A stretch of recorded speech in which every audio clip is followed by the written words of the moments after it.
I am Dwight Reed Miller Jr. And as I spoke the other night, I'm the third generation on this farm, but it goes back much further than that. I have a picture here. Will you get that? Here is a picture of my grandfather. My grandfather is right here. Okay. My grandfather is right here. He was born in the house that I own a mile down the road. And he was probably the fourth generation in that family. So, let's see. Our ancestor, Isaac Miller, settled the town of Dummerston. And if you'd like a picture of him, I have one right behind you in the entrance to a door there. I can get that after we talk. You can get that after we talk. My grandfather was the oldest of three brothers, and he married Reed, and that's why the Reed comes in our family name, in 1871, and bought this place and moved up here, raised 10 children, and four of these boys went into farming.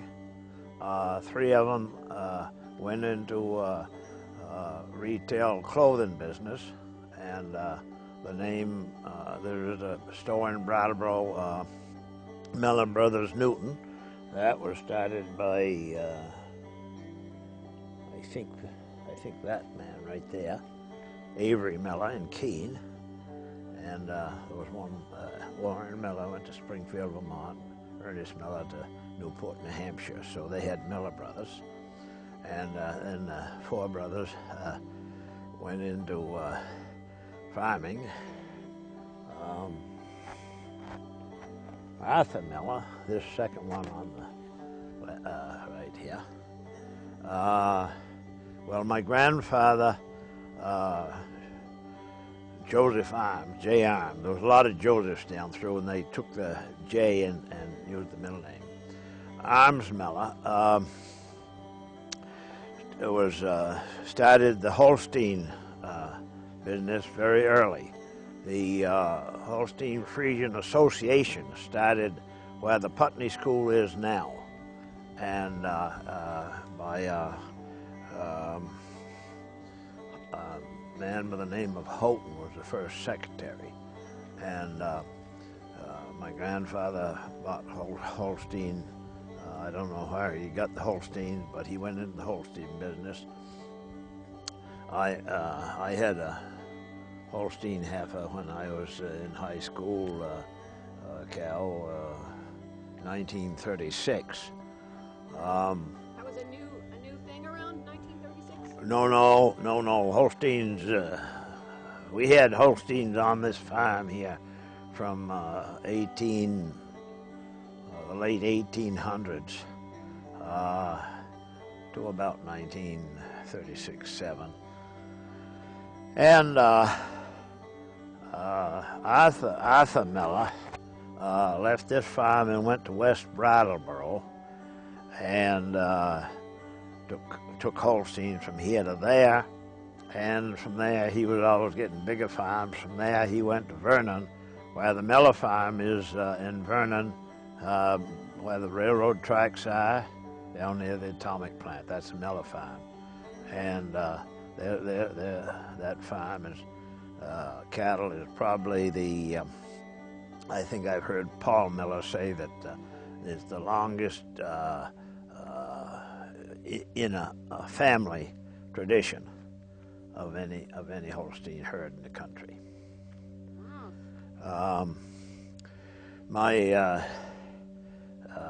grandfather, Joseph Arms Miller, when he came up here in 1871, he planted 21 apple trees and he went into diversified farming, which we still are today.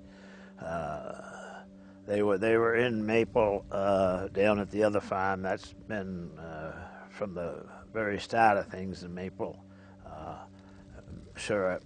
In the old days, it was sugar.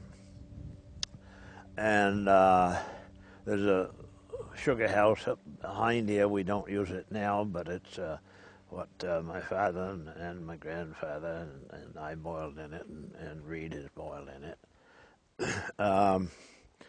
So we were in maple. My grandfather went into strawberries, peaches. He was raising peaches in 1895. I think before that he was into plums.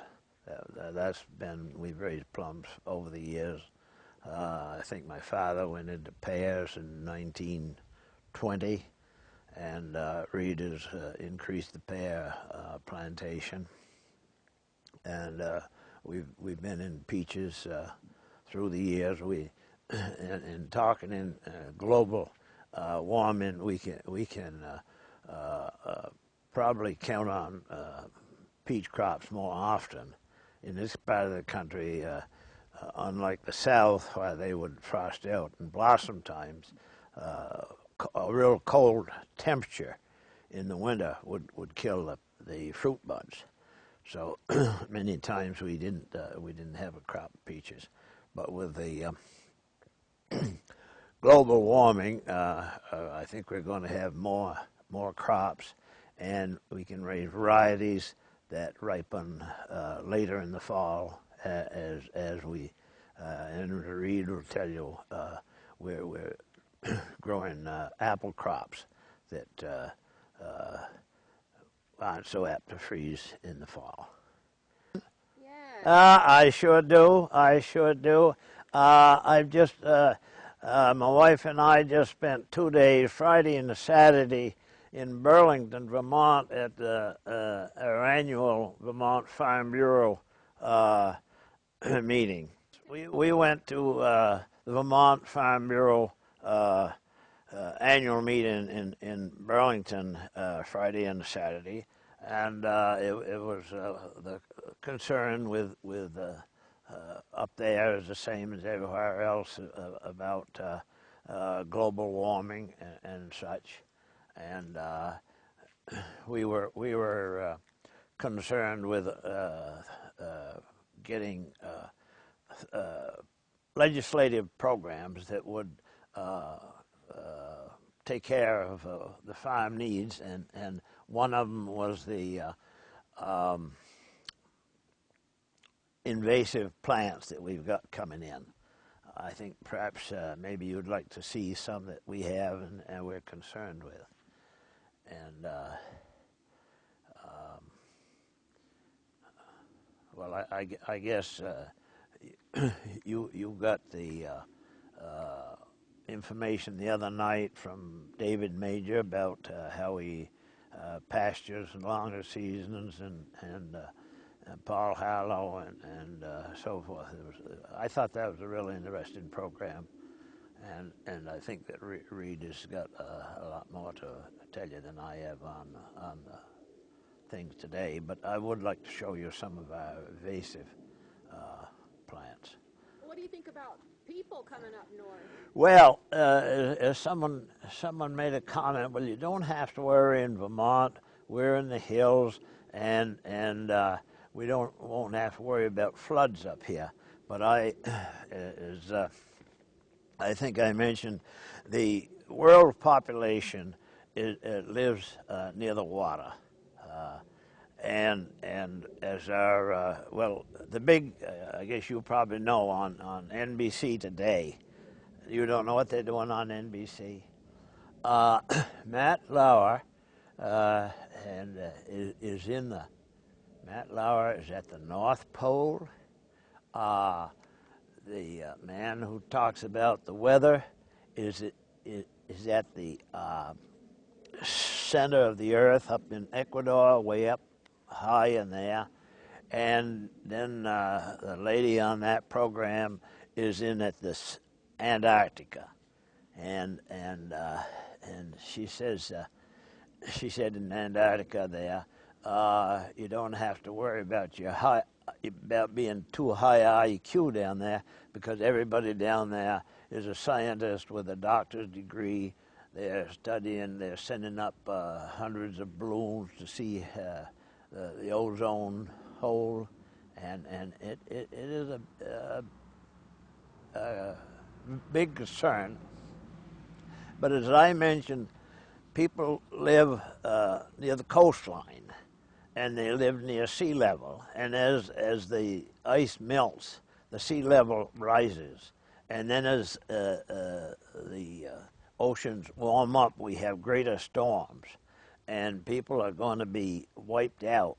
I can visualize, not in my generation, or perhaps Reed, but my grandchildren, our grandchildren, may see Florida sort of disappear, Long Island and around the coast, and it's all over the world. You know, I can't. I think of Norway. It'd be a little different. So they don't live there. They're up, many feet above the water. But anywhere else,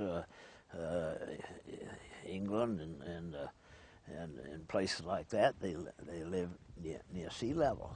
Now, do you think Vermont in the future has to worry about an influx of all those people who used to be in Long Island and Florida? Well, I certainly do.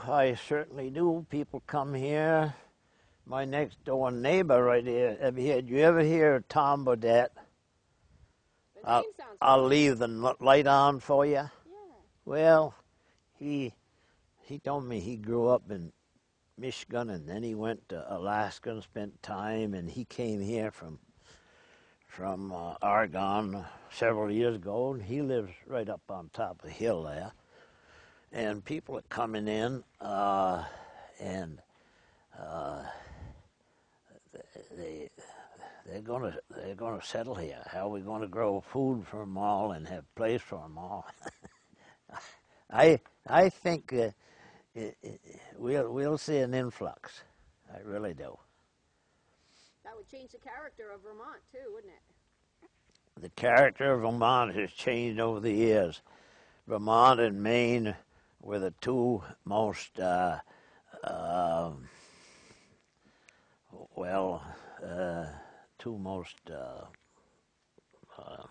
my choice of words not good. Rugged independent? Well, no, not that. Conservatives. And now Vermont is one of the most non-conservative. We're liberal, very liberal. It's in my generation, it's gone from conservative to liberal, probably from 1950, 60 to in the last 50 years. You think that's because of an influx of people from away? Well, something like that, I guess. Yeah. Isaac Miller was a farmer, a soldier, and a surveyor, and he worked to make $540 to buy the right to settle Walpole, New Hampshire. He went to Walpole, New Hampshire, and Colonel Bellows, who Bellows Falls is named for, Colonel Bellows says,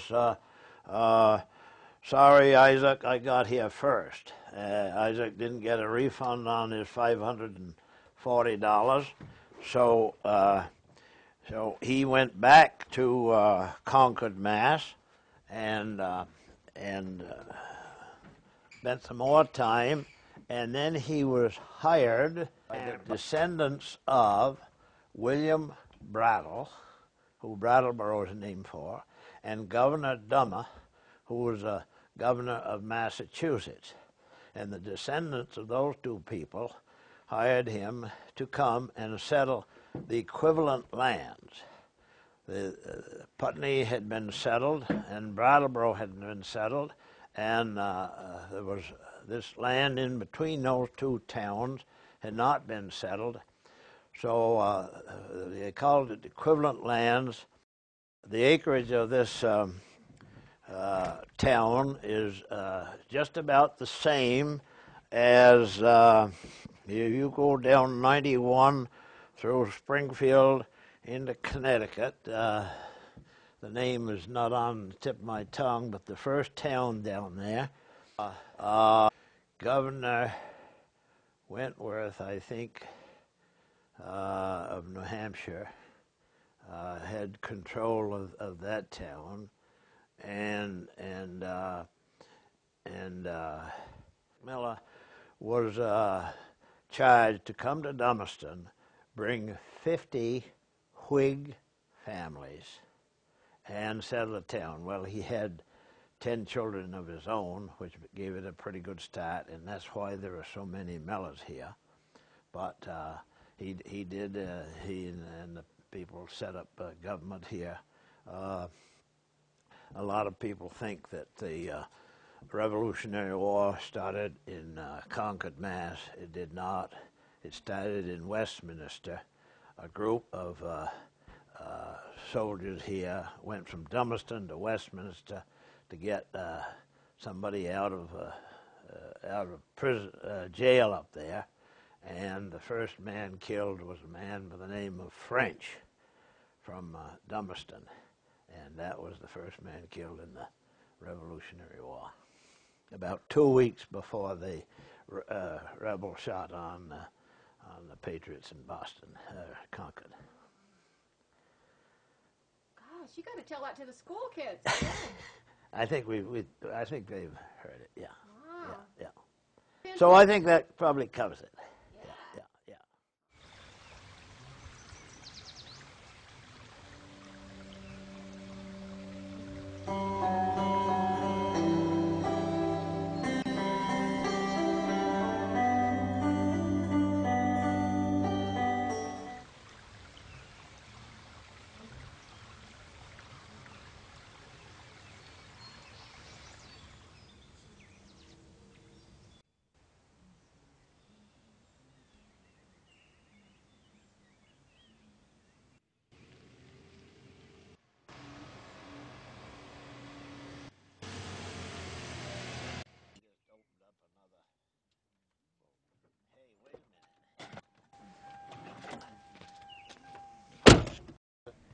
There you go.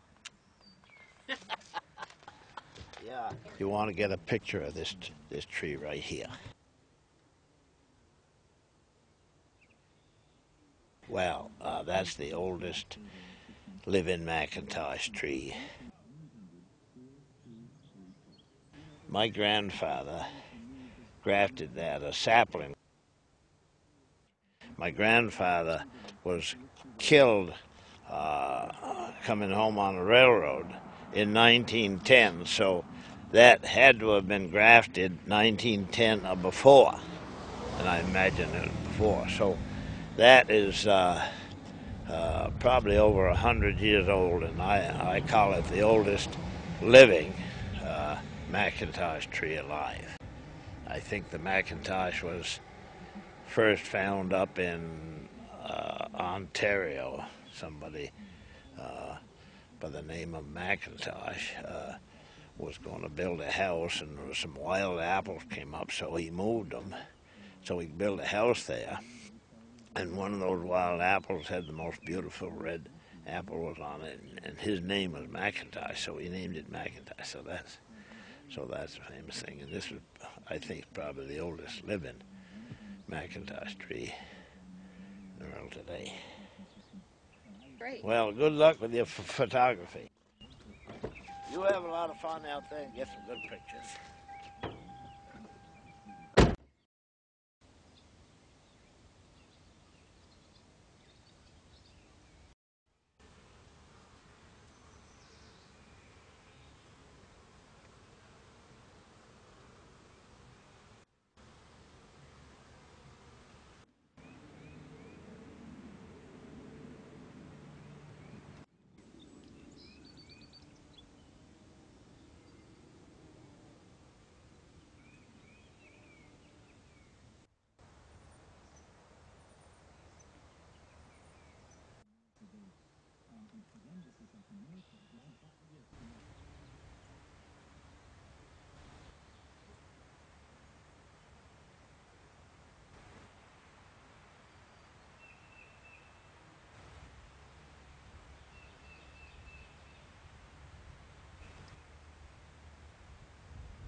and say, trespass your Indians